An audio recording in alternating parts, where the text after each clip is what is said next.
Big Tamil அபிமான நேயர்களுக்கு வணக்கம். மீண்டும் உங்களை பிக் தமிழ் காணொளியூடாக சந்திக்கின்றேன். இந்த நிகழ்ச்சியில் கடந்த 17ஆம் தேதி, அதாவது இம்மாதம் 17ஆம் தேதி பாரிஸ் மாநகரில் மறைந்துவிட்ட அருமை சகோதரி புஷ்பராணி அவர்களை பற்றிய நினைவுகளை உங்களுடன் பகிர்ந்து கொள்கின்றேன். இந்த காணொளியை பார்க்கின்ற அபிமான நேயர்கள் இக்காணொளியை சப்ஸ்கிரைப் செய்யுமாறு அன்புடன் கேட்டுக்கொள்கின்றேன். கடந்த 2023ஆம் ஆண்டு ஆகஸ்ட் மாதம் பிரான்சில் நான் இறுதியாக சந்தித்த சகோதரி புஷ்பராணி அவர்கள் கடந்த 17ஆம் தேதி மறைந்துவிட்டார் என்ற துயரமான செய்தி என்னை வந்தடைந்தது. அண்மை காலமாக அவர் சற்று சுகவீனமுற்றிருந்தார். எனினும் என்னோடு வாட்ஸ்அப்பில் தொடர்பில் இருந்தார். தொடர்ச்சியாக தொடர்பில் இருப்பவர்கள் திடீரென எம்மை விட்டு பிரியும் போது அந்த துயரத்தை கடப்பது மிகவும் சிரமமானது. எனினும் நாம் கடந்துதான் செல்ல வேண்டும். புஷ்பராணி அவர்களை 2019 முதலில் பாரிஸில் நடந்த எனது சொல்லத் தவறிய கதைகள் நூல் வெளியீட்டு அரங்கிலும், பின்னர் கடந்த 2023 அவரது இல்லத்திலும் சந்தித்தேன். இறுதியாக நடந்த சந்திப்பிற்கு தோழர் ராயப்பு அழகிரி அவர்கள் என்னை அழைத்து சென்றிருந்தார். அவ்வேளையிலும் அவர் உடல்நலம் குன்றியிருந்த போதிலும் எனது வருகையை அறிந்து என்னை உபசரிப்பதற்காக சிற்றுண்டிகள் எல்லாம் தயாரித்து வைத்து காத்து கொண்டிருந்தார். தனது வாழ்வில் வசந்தத்தை காணாமல் வழிகளை மாத்திரமே அனுபவித்த புஷ்பராணி போன்ற பெண் ஆளுமைகளை எமது சமூகம் நினைவில் வைத்திருக்க வேண்டும் என இந்த உரையில் முதலிலேயே நான் சொல்லிவிடுகின்றேன். இலங்கையில் தேசிய இனப்பிரச்சினை கூர்மையடை தொடங்கி 53 ஆண்டுகள் நிறைவடைந்துள்ள காலப்பகுதியில், அதாவது 1972 2025 தமிழீழ விடுதலைக்காக முதலில் களமிறங்கிய பெண்ணை பற்றித்தான் இந்த காணொளியில் சொல்கின்றேன். இலங்கையில் ஏற்கனவே 1915 கண்டி கலவரமும் 58 தென்னிலங்கையில் மற்றுமொரு இனக்கலவரமும் வந்திருந்தாலும் 1965 ஐக்கிய தேசிய கட்சியுடன் இணைந்து தமிழரசும் தமிழ் காங்கிரசும் அரசமைத்து தேனிலவு கொண்டாடினர். ஆனால் அந்த ஐக்கிய தேசிய கட்சி 1970 தோல்வி கண்ட போது ஸ்ரீமாவோ பண்டாரநாயக்காவின் தலைமையில் சமசமாஜ கட்சியும் இலங்கை கம்யூனிஸ்ட் கட்சியும் இணைந்து அரசை அமைத்தது. அதற்கு மக்கள் அரசாங்கம் என்று பெயரையும் சூட்டிக்கொண்டது. உலகின் முதல் பெண் பிரதமர் என்ற பெயரையும் பெருமையையும் பெற்ற ஸ்ரீமாவின் காலத்தில்தான் தென்னிலங்கையிலும் வட இலங்கையிலும் விடுதலை வேட்கை நிரம்பிய பெண்கள் சித்திரவதைக்குள்ளாக தொடங்கினர். 20ஆம் ஆண்டு மே மாதம் நடந்த பொது தேர்தலில் 90 தொகுதிகள் ஸ்ரீலங்கா சுதந்திர கட்சிக்கும், 19 தொகுதிகள் லங்கா சமசமாஜ கட்சிக்கும், 6 தொகுதிகள் கம்யூனிஸ்ட் கட்சிக்கும் கிடைத்தன. டட்லி சேனநாயக்காவின் ஐக்கிய தேசிய கட்சி 17 தொகுதிகளில் தான் வென்றது.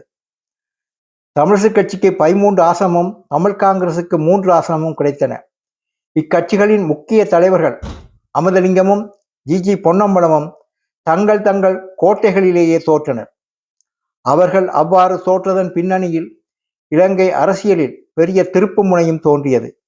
அந்த முனை தொடர்ந்தும் சங்கிலி பின்னலாக பல பரிமாணங்களை பெற்றிருக்கிறது. அந்த வரலாற்றை ஏற்கனவே வெளிவந்துள்ள அரசியல் ஆய்வுகளில் பார்க்கலாம். 71ஆம் ஆண்டு தென்னிலங்கையில் புனித பிரதேசம் என அழைக்கப்படும் கதிர்காமத்தில் அங்கு வாழ்ந்த அழகி மணம்பேரி பிரேமாவதி மானபங்கப்படுத்தப்பட்டு படுகொலை செய்யப்பட்டார். இந்த அவலத்தை எனது சொல்லத் தவறிய கதைகள் நூலில் எழுதியிருக்கின்றேன். அண்மையிலும் மீண்டும் இந்த ஏப்ரல் மாதம் எழுதினேன்.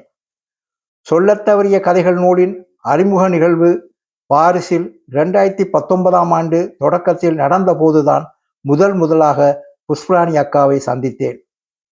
இந்த சொல்லத் தவறிய கதைகள் தொடர் நண்பர் மூத்த ஊடகவியலாளர் வித்யாதரன் அவர்கள் ஆசிரியராக இருந்த காலை கதிர் பத்திரிகையில் தொடர்ச்சியாக வெளிவந்தது. பின்னர் நண்பர் கருணாகரனுடைய மகிழ் பதிப்பத்தினூடாக இந்த புத்தகம் வெளிவந்தது. புஷ்பராணி அவர்களை கண்டதும் சற்று உணர்ச்சிவசப்பட்டு விட்டேன். பொங்கி வந்த கண்ணீரை எப்படியோ அடக்கிக் கொண்டேன். எனது வாழ்நாளில் நான் சந்திக்க விரும்பியிருந்த பெண் ஆளுமை அவர். அக்கா என்று விழித்ததும் தன்னை அவ்வாறு அழைக்க வேண்டாம், புஷ்பராணி என்றே அழைக்கலாம் என்று அவர் சொன்னதும் சற்று திகைத்து விட்டேன். என்னை விட 1 வயது மூத்தவர். அவர் தனது 20 வயது பருவத்தில் தமிழ் ஈழ கனவுடன் களமிறங்கி பல்வேறு சோதனைகளையும் வேதனைகளையும் துன்புறுத்தல்களையும் சித்திரவதைகளையும் அவமதிப்புகளையும் சந்தித்தவர்.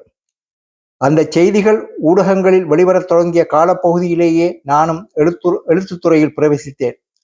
புஷ்பராணி எழுதியிருக்கும் அகாலம் நூலை படித்திருக்கிறீர்களா? இல்லையாயின் எனது இந்த உரையை கேட்ட பின்னராவது தேடி எடுத்து படிக்கவும் என்று பரிந்துரை செய்கின்றேன்.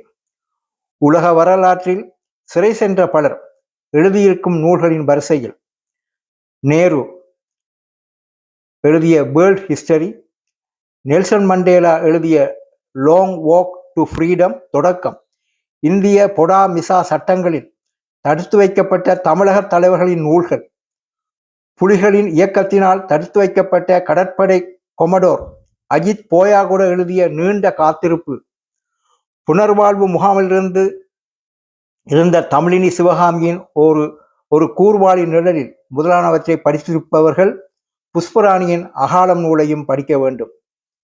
இவ்வாறு நான் சொல்வதற்கான காரணத்தை இந்நூல் பற்றி எமது இலக்கிய நண்பர் கருணாகரன் இந்நூலுக்கான முன்னுரையில் களத்தில் இருந்து இவர்கள் இறுதி வரையில் விலகுவதே இல்லை என்ற தலைப்பிலே பதிவு செய்துள்ள இந்த வரிகளை பதச்சோறாக உங்கள் முன்னால் வைக்கின்றேன்.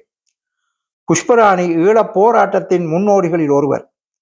பல்வேறு தரப்பினருடனும் ஈழப் போராட்ட இயக்கங்களின் தலைமை பொறுப்புகளில் இருந்தவர்களுடனும் பின்னாளில் தலைவர்களாக இருந்தவர்களுடனும் அவர்கள் அந்த பொறுப்புகளுக்கு வர முன்னரே இணைந்து செயற்பட்ட சக பயணியாக இருந்தவர். இந்த போராட்டத்தினால் மிக கொடுமையான வதைகளையும் பாடுகளையும் உச்ச ஒடுக்குமுறைகளையும் சந்தித்தவர். அஹிம்சை வழியான போராட்டத்தில் நம்பிக்கை இழந்த அன்றைய இளைய தலைமுறையினுடன் ஆயுத போராட்டத்தை பற்றி சிந்தித்தவர். இன்று அஹிம்சை வழியான பாராளுமன்ற ஜனநாயக முறைமை அரசியல் மட்டுமல்லாமல் ஆயுத போராட்ட அரசியலும் பெரும் சிதைவுகளையே தமிழ் பேசும் மக்களுக்கு ஏற்படுத்திய நிலையில் புஷ்பராணி இந்த சாட்சியத்தை வெளிப்படையாக ஆதாரபூர்வமான தகவல்களோடு வாழும் சாட்சியங்களோடு முன்வைக்கிறார். புஷ்பராணி இந்த நூலை தனது 60 வயதில் எழுதி வெளியிடுகிறார். அவரது தாயக வாழ்க்கை பற்றிய வரலாறு அவரது வரலாறு மட்டுமல்ல, ஈழப் போராட்டத்தின் தொடக்க கால வரலாறுமாகும். அந்த வரலாற்றை தன்னிலை சார்ந்து புகழ வாழ்வில்தான் அவரால் எழுத முடிந்திருக்கிறது. அகாலம் 2012ஆம் ஆண்டு மே மாதம் தமிழ்நாடு கருப்பு பிரதிகள் பதிப்பகத்தினால் வெளிவருகிறது. அதற்கு 3 ஆண்டுகளுக்கு முன்பே 2009ஆம் ஆண்டு மே மாதம் முள்ளிவாய்க்காலில் பேர் அவலத்துடன் ஈழப் போராட்டமும் முடிவுக்கு வருகிறது. புஷ்பராணி அகாலம் நூலை வாக்களிக்கப்பட்ட பூமி என்ற முதல் அத்தியாயத்தை இவ்வாறு தொடங்குகின்றார். மிகுந்த நம்பிக்கையுடனும் எண்ணிலடங்கா அர்ப்பணிப்புகளுடனும் தொடக்கப்பட்ட ஒரு நியாயமான போராட்டத்தை நாங்கள் தோற்றுவிட்டு நிற்கிறோம். தமிழீழத்தை நோக்கிய போராட்ட பாதையில் நெடிய 40 வருடங்கள் கழிந்துவிட்டன. என்னுடைய பொது வாழ்வுக்கும் வயது அதுதான். 20 வயதில் ஈழப் போராட்டத்தில் இணைந்து கொண்ட எனக்கு இப்போது 60 வயது. இந்த நெடும் போராட்டத்தில் ஆயிரக்கணக்கான போராளிகளும் பல்லாயிரக்கணக்கான பொதுமக்களும் தங்களது இன்னுயிர்களை இழந்திருக்கிறார்கள். சில லட்சம் மக்கள் அகதிகளாக புவி புவி பரப்பின் துண்டுகளில் சிதறி போயிருக்கிறார்கள். தென்னிலங்கையில் இருக்கும் சிறைச்சாலைகள், 4வது மாடி என சொல்லப்படும் கொடிய விசாரணை முகாம் மற்றும் வட இலங்கையில் யாழ்ப்பாணத்தில் போர்த்துகீசர் ஒல்லாந்தர் காலத்து கோட்டைக்குள் அமைந்துள்ள கிங் ஹவுஸ் என்பனவற்றுக்கு இறைச்சிக்கடை என்றும் பெயர் சூட்டலாம். அடக்குமுறை சட்டங்களை நடைமுறையில் வைத்துக்கொண்டு அரசியல் கைதிகளை பந்தாடியவர்கள் பலர் நீதிமன்றத்தினால் குற்றவாளி என தீர்ப்பளிக்கப்பட்டு மரண தண்டனைக்கு காத்திருந்தவர்களும் ஜனாதிபதியின் பொது மன்னிப்பின் கீழ் விடுதலையாகி அரசின் முக்கிய பணிகளில் அமர்த்தப்பட்ட காலத்தையும் நாங்கள் கடந்திருக்கின்றோம். சிறையிலிருந்த அரசியல் கைதிகளின் தலையில் துப்பாக்கியை வைத்து மிரட்டியவருக்கும் இராஜாங்க அமைச்சர் பதவி வழங்கப்பட்ட கோலத்தையும் பார்த்தோம். இனிவரும் காலத்தில் இத்தகைய அரசியல் கூத்துக்கள் நடக்கலாம் என்று கற்பனையும் செய்து பார்த்திருக்காமல் தமிழ் மக்கள் பாரபட்சமாக நடத்தப்படுவதை பார்த்து பொறுத்து கொள்ள முடியாமல் அறப்போராட்டத்தை தொடக்கிய தமிழ் தலைவர்களை முழுமையாக நம்பி அவர்கள் பின்னால் சென்று வாக்கு வேட்டையில் ஈடுபடுவதற்கு பிரசார களத்தில் இறங்கிய இளம் தலைமுறையினர் வரிசையில் முன்னணியில் நின்ற ஆண்களுடன் சரிசமமாக நின்றவர்தான் சகோதரி புஷ்பராணி. அந்த தலைமைகளின் போலித்தனத்தை கண்டதும் தீவிரமான கொள்கை வழி நின்று போர்க்குரல் எழுப்பியோர் புஷ்பராணி. இவரது தாய், தந்தை, சகோதரர், சகோதரி என்று முழு குடும்பமும் இந்த உரிமை போராட்டத்தில் இணைந்து நின்றது. அவர்கள் தியாகத்தையும் புஷ்பராணி தனது வரலாற்றில் பதிவு செய்துள்ளார். இந்த நூலில் இவர் சொல்லும் செய்திகளை நான் பணியாற்றிய வீரகேசரியிலேயே ஏற்கனவே வாசித்து தெரிந்து வைத்திருந்தேன். ஆனால் அச்செய்திகளின் ஆழ அகாலம் படித்தே முழுமையாக தெரிந்து கொள்ள முடிந்தது. புஷ்பராணி எழுதியிருக்கும் வரலாற்றில் வரும் காவல்துறையைச் சேர்ந்த பாத்திரங்கள் மட்டுமல்ல, அரசியல் தலைமைத்துவம் பெற்ற பலரும் இறுதியில் அகால மரணத்தையே தழுவினார்கள். அவர்களின் பெயர் பட்டியலே நீளமானது.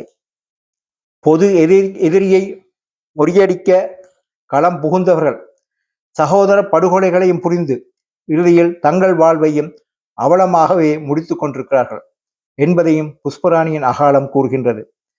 2019 புஷ்பராணியை முதல் தடவையாக சந்தித்து பேசிய போது செலவிட்ட நேரம் சொற்பம்தான்.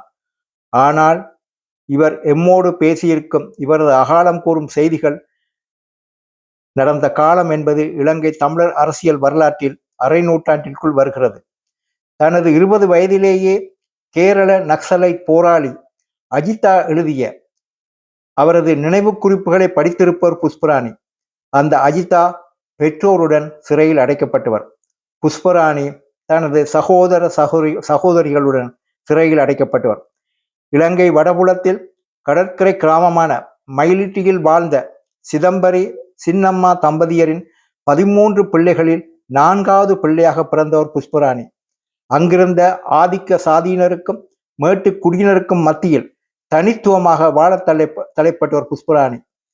வளரிளம் பருவத்தில் மருதாணி செடிகளை பறித்து வந்து அம்மியில் அரைத்து நகங்களில் பூசி கழித்து ஊரில் சிட்டாக பறந்து தெரிந்த இவரை அரசியல் ஆட்கொண்டதனால் சிறைப்பறவையாகி பல்வேறு இன்னல்களையும் சந்திக்க நேர்ந்தது. கைதாகியதும் தடுத்து வைத்து சித்திரவதை செய்த போலீசார் கேவலமாக பேசியும் பெண் உடலை அவமதித்தும் கொக்கரித்த போது மௌனமாக கேட்டுக்கொண்டிருந்தவர். அடுத்த கோணிப்பையில் சாரை பாம்புடன் உன்னையும் போட்டு கட்டி வைப்பேன். அடுத்து கோணிப்பையில் சாரை பாம்புடன் உன்னையும் போட்டு கட்டி வைப்போம் என்று ஒரு போலீஸ் அதிகாரி சொன்ன பொழுது தனக்கு வந்த அடக்க முடியாத சிரிப்பை தனது நூலில் சித்தரித்துள்ளார் புஷ்பராணி. நெருக்கடி மிக்க வேளையிலும் இவரிடமிருந்த ஓர்மம் எம்மை திகைக்க வைக்கிறது. துப்பாக்கியிலிருந்து அரசியல் அதிகாரம் பிறக்கிறது என்ற உண்மையை ஒவ்வொரு கம்யூனிஸ்டும் கிரகித்து கொள்ள வேண்டும் என்று சொன்னவர் தோழர் மாவோ சேதுங். மாவோ சேதுங்கின் நூல்களை தனது 13 வயதில் படித்திருக்கும் புஷ்பராணி தனது போராட்ட வாழ்வில் கற்றதையும் பெற்றதையும் உள்வாங்கி அதன் பட்டறிவை இந்த நூலின் இறுதியில் இவ்வாறு பதிவு செய்துள்ளார். இங்கே நான் பல்வேறு இது புஷ்பராணியின் கூற்று. இங்கே நான் பல்வேறு தரப்புகளின் தவறுகளை மனமென்று சுட்டிக்காட்டுவது அவர்களை பழிக்கும் நடவடிக்கையோ அல்லது அவர்களை அவதூறு செய்யும் முயற்சியோ அல்ல. தவறுகளை சுட்டிக்காட்டுவது வெறுமனே குற்றப்பத்திரிகை சமர்ப்பிக்கும் வேலையும் அல்ல. இந்த தவறுகளிலிருந்து நாங்கள் கற்றுக்கொள்ள வேண்டியிருக்கிறது. இந்த தவறுகளை நாங்கள் எங்களிடமிருந்து வேரோடு களைய வேண்டியிருக்கிறது. இனியொரு துப்பாக்கி கொண்டு துப்பாக்கியின் குழலிருந்தல்ல, நமது எண்ணங்களிலிருந்து கூட புறப்படக்கூடாது. ஆயுத போராட்டத்திற்கான எண்ணக்கருவை எமது சமூகத்தில் விதைத்த முன்னோடிகளில் ஒருத்தி என்ற வகையில் நான் உங்கள் முன் வெட்கித்து நிற்கின்றேன். ஆயுத போராட்டத்தில் நல்ல போராட்டம், மோசமான போராட்டம் என்று எதுவுமே கிடையாது. ஆயுதம் மோசமானது மட்டுமே. அது எவர் கையில் இருந்தாலும் அழிவை தவிர வேறொன்றிற்கும் அது பயன்படாது. ஆயுதம் மோசமானது மட்டுமே. அது எவர் கையில் இருந்தாலும் அழிவை தவிர வேறொன்றிற்கும் அது பயன்படாது. 1976ஆம் ஆண்டு மயிலிட்டியில் மறைந்த தந்தையார் சிதம்பரியின் இறுதி நிகழ்வுக்கு புஷ்பராணியும் இவரது சகோதரர் புஷ்பராசாவும் கொழும்பிலிருந்த சிறையிலிருந்து பலத்த பாதுகாப்புடன் அழைத்து செல்லப்பட்ட செய்தி ஊடகங்கள் வெளியான போது அது எமது சமூகத்தில் பரபரப்பாக பேசப்பட்டது. தமது வாழ்வில் வசந்தத்தை காணாமல் வழிகளை மாத்திரமே அனுபவித்த புஷ்பராணி போன்ற பெண் ஆளுமைகளை எமது சமூகம் நினைவில் வைத்திருக்க வேண்டும். இனி எம்மிடம் சகோதரி புஷ்பராணி அவர்களின் நினைவுகள் மாத்திரமே எஞ்சியிருக்கும். எமது ஆழ்ந்த இரங்கலை இந்த பிக் தமிழ் காணொலியாக தெரிவிக்கின்றோம். நன்றி, வணக்கம்.